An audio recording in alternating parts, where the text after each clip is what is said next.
Vamsi spiritual ప్రేక్షకులకు స్వాగతం.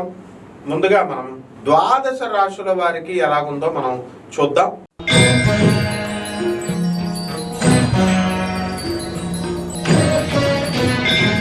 సింహరాశి వీళ్ళ సంపాదన తర్వాత ఖర్చు కూడా రెండు సమానంగా ఉన్నాయి కాబట్టి వెనక వీళ్ళు పాపం దాన ధర్మాలు ఇవన్నీ కూడా ఎక్కువ చేస్తూ ఉంటారు.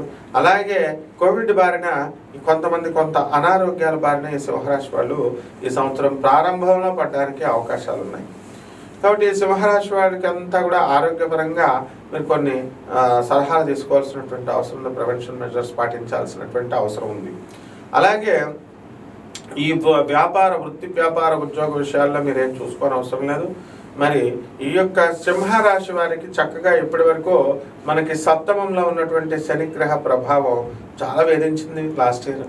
మరి సంవత్సరంలో మీనరాశిలో ఉన్నటువంటి రాహు మే 30, 2024 సంవత్సరం 25 సంవత్సరం నుంచి మనకి కుంభరాశి ప్రవేశం చేయడము, అందువల్ల సప్తమంలోకి వచ్చినటువంటి రాహుగ్రహ ప్రభావం వలన మీరు జీవిత భాగస్వాములతో కానీ వ్యాపార భాగస్వాములతో కానీ వాదులాడుకోవడాలు ఇలాంటివన్నీ కూడా చేస్తారు.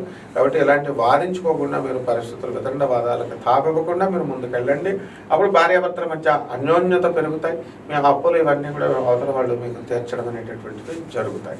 ఇక సింహరాశి వారు వాళ్ళ పిల్లల గురించి వాళ్ళ మరదళ్ళ గురించి ఎక్కువ ఆలోచన అనేటటువంటివి చేస్తారు. పాపం మీరు వీళ్ళ కోసం ఎంత కష్టపడి చేసినప్పటికీ కూడా మీ కృషి అనేటటువంటిది వాళ్ళకు గుర్తించరన్నమాట. అలాగే రైతులు ఎవరైతే ఉన్నారో వాళ్ళ కాస్త పరిస్థితి యావరేజ్గా ఉంటుంది. పంటలు బాగా పండిస్తారు కానీ మనం ఆదాయం అంతగా వీళ్ళు ఆశించినంతగా వీళ్ళు దాయడం అనేటటువంటిది జరగదు.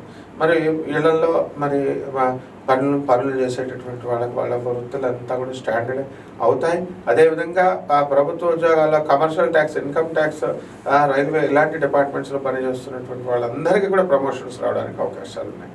ఇక పరిహారాల దగ్గరికి వచ్చేసరికి రాహు జపం చేయండి, రాహు స్తోత్రాలు చదవండి, రాహుకి కిలోంపావు మినుములని ఆవు పేడ రంగు ఉన్నటువంటి వస్త్రాన్ని ఇచ్చి పేద బ్రాహ్మణులకి శనివారం నాడు ఉదయం 8 గంటలకి దానం చేసుకోండి.